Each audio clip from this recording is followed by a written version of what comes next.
In the course of debate, you try to anticipate sometimes where people may go. You were ready for when she brought up the case of Ireland, Savita. You knew your material. What do you think? And you hammered her with it, and you had the facts on your side. What do you think she was trying to do there? Was she trying to confuse you think?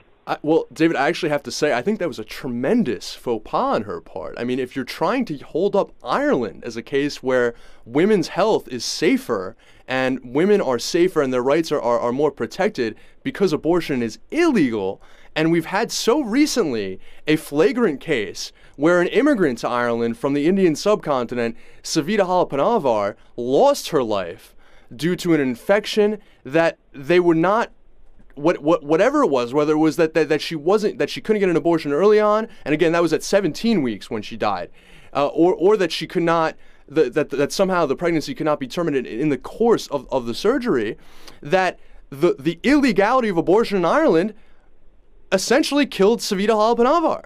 And numerous sources in numerous inquests and numerous investigations have revealed that. So to open herself up to that was just shocking to me, though I think it helped for the listeners and the viewers expose, to some extent, the extremity of her position.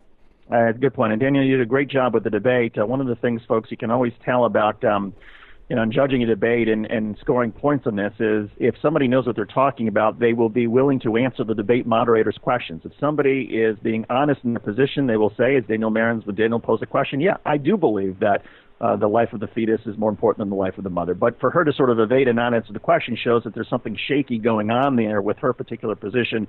And Daniel, great job for exposing it and trying to bring out the points on both sides and challenging both sides, frankly, on some very difficult issues and complexities.